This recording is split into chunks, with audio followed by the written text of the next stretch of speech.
So we did the co-first summer intensive web development course.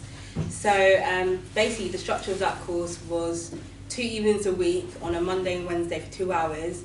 We learned different elements of web development. So that was HTML, CSS, JavaScript, Bootstrap, jQuery, UX design. It was intense. It was. So very intense. It was intense. So we only got snippets of everything.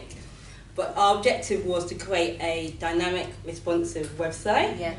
So let me just give you a little bit about Code First for Girls first. I should have given you that intro. So Code First Girls is basically a social enterprise that helps women to get into tech. They noticed that there is a gender imbalance in the tech industry, and with gender imbalance, there's also, unrepresented diversity imbalance as well.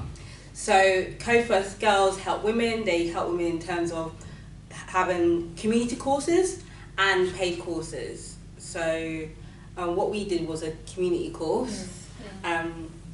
I think our course was the only course that was 4 weeks. Usually our course is mainly 8 weeks, once a week, or 6 weeks. I think I'm 6. Yeah, they do 1 for 6 weeks as well. So it was intense, but they are a great initiative. The instructors that taught us were people in the industry. Yeah. So we had people from Google, BBC, New Day, different people from different backgrounds, different ways of that they got taught. So I think one was from founders and coders. And so it was different.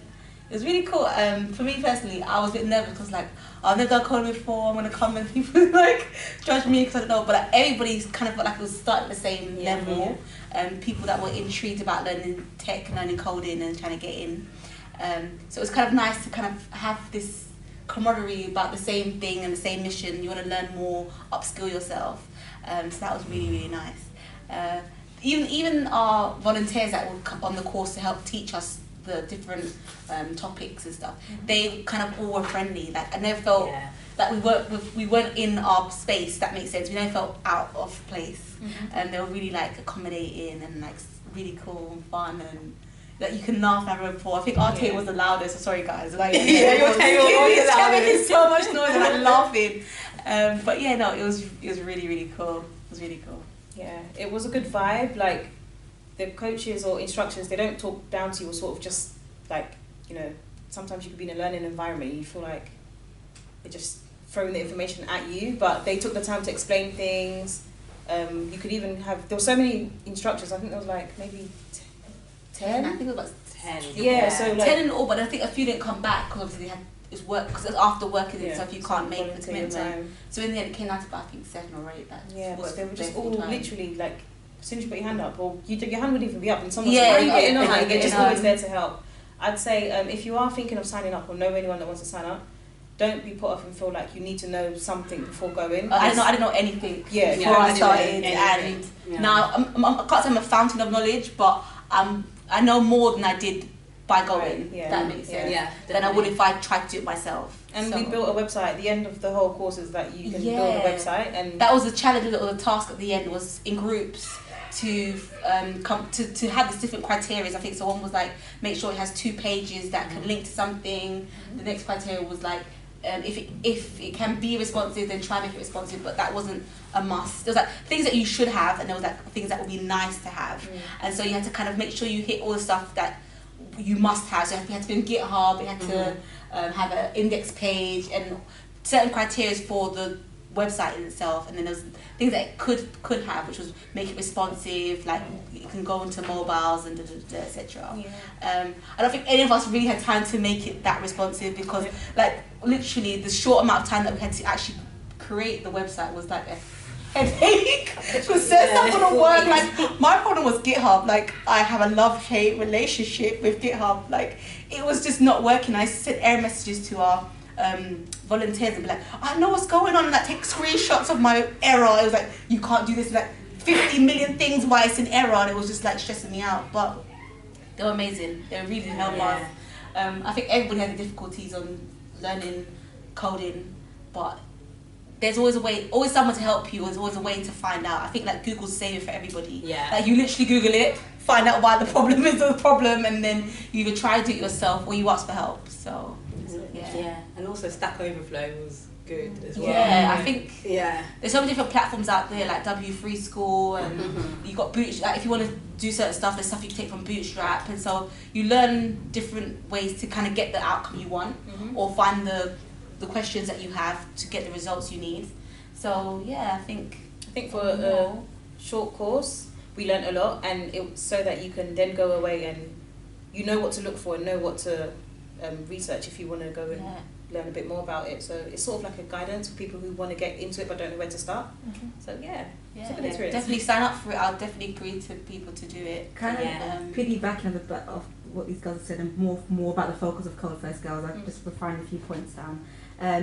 Code First Girls was originally started in 2012, so 7 years in the making, and they're very mission orientated. So they support women in tech, like you said, the gender imbalance, specifically from that gender focus rather than diversity within tech from that perspective. And they've done so far over 10,000 women through their free coding course across the UK. And that's been about £6 million worth of funding of coding support from the commercial standpoint. And this free program is for 18 to 23-year-olds, and there's certain criteria that allow you access into that if you've done like either you've come on the banner of, you're not come on the banner of that age bracket, but you come on the banner of having left work and now currently studying, or you're in some kind of financial difficulties, or you're in NEET, so that's not in education or training.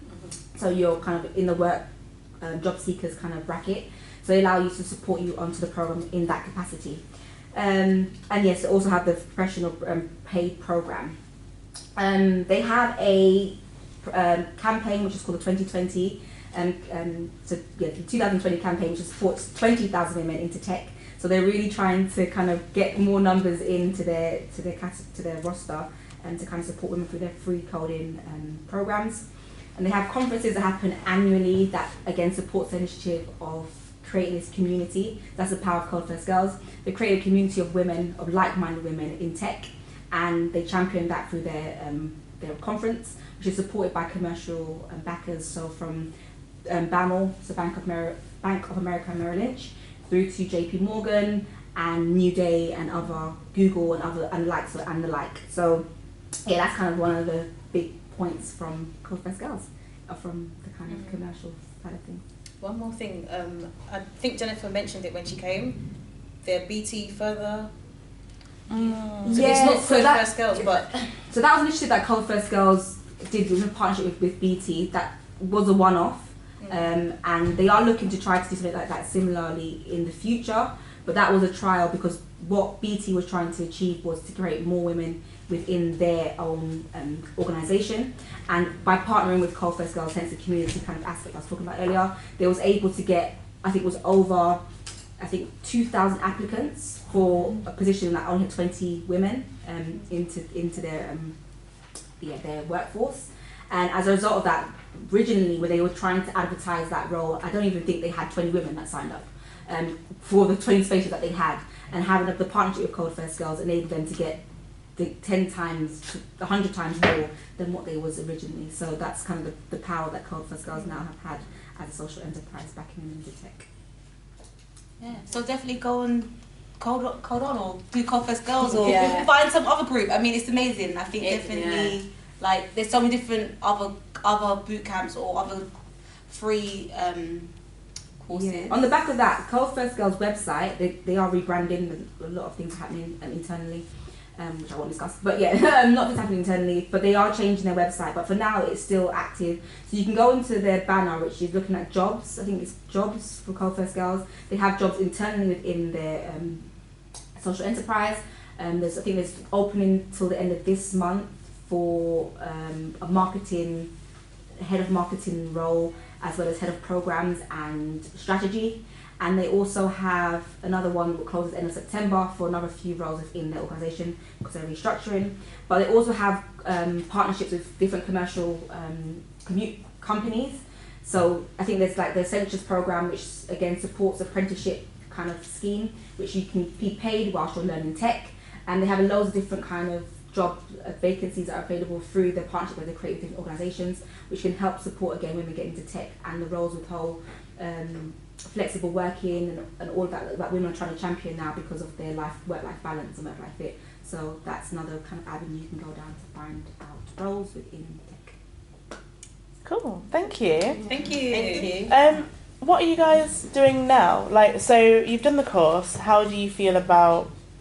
Are you applying for jobs? You're doing a boot camp, aren't you? Yeah. So what are you? How do you feel now about your coding knowledge after doing that course? I feel like I'm in a better position. The bootcamp I'm doing doesn't do a lot of like front end stuff. So having done the knowledge I have from Code First Girls helps. So when I do get to a stage where maybe we're building something that doesn't have any front end stuff, I'll be able to apply what I've learnt there. So at the moment I'm just focusing on the bootcamp, and then I've got knowledge that I can use in the future. Okay. Yeah. Cool. I mean, for me currently, I'm like going to Cold Bar and obviously this event, and just trying new meetups, new different courses, new different workshops. Obviously, learn different things. By going to these things, you learn new things, if that makes sense. So you find out more about things you might not know before. Online tutorials that you can do at home, like you don't have to come out to a group if you can't make it, etc. So it helps to network. That way you expand your knowledge, and obviously you can become better at whatever you're. And on the back of that, I think in terms of the boot camps, they don't normally teach you front end stuff anymore. Really? No, they normally do back end, and when they do back end, they do REPL, so such as Ruby. They more times than not teach you Ruby because it's a very friendly program language and the syntax is really easy to follow because it's in general like normal English language. So that way it's interpreted as an interpreted program. So yeah, you just kind of type it in and then it kind of works itself out. So that's normally from the bootcamp perspective. So you can do different, I think like you were saying, like you championed before, different platforms that provide free programming kind of courses. So from Code Academy to Code Wars to Free Code Camp, and do it from the Ruby perspective because most bootcamps go in from that angle first. There are a few that are more specialised for front end, so that would be React, so React Girls. I think that's one of the kind of programs that they support. Not the boot camps, but like one of something similar, like a meetup like this. And there's a few others from that perspective. So React, Ruby Girls, I think Ruby Rails Bridges or something like that. There's a few that are out there that are champion women in tech from both front end and back end. So it depends where you think your expertise are. So I'm actually teaching myself through Free Code Camp, and I'm concentrating on the front end. Mm-hmm. Given what you've just said, is there a trend that's shifting more towards back end applications and developments? Because it's quite interesting, given that I'm doing JavaScript, Okay. and so JavaScript is very web front end friendly. Yes. And I'm doing the original JavaScript as opposed to learning a library. So Okay. would you say my learning then is becoming redundant, or is it still appropriate? Not necessarily. Definitely. No, definitely not. It depends. Okay, it depends on what you want as an outcome. So if you want to become UI, UX, front end stuff, most definitely. That's kind of what they do. That's what they champion and that's their expertise lie. So they would ultimately learn front end stuff and how to utilize that. Back ends for more the deep kind of web developers. That are doing the compiling and all that stuff behind the scenes, so the security stuff and APIs and all of that. Front end, definitely JavaScript, React, Ruby, to some degree you can kind of integrate that. Or Angular, sorry, should I say Angular? I was thinking of that. That's more the front end capacity. But then from an engineering point of view, I'm doing JavaScript, but actually from my passion point of view, I'm really into AI, so I know I need to be learning back end, particularly Python. Yeah. With something like JavaScript, though, you can be a full stack developer. So there are back end languages, back end like Node and all that sort of stuff in JavaScript. So you can do all of it now with JavaScript. Yeah. And I know that they're blending JavaScript with parts of AI and machine learning. So yeah. Okay. Interesting. Anything else? Anybody has any questions? Lovely. Thank you very much. Thank you.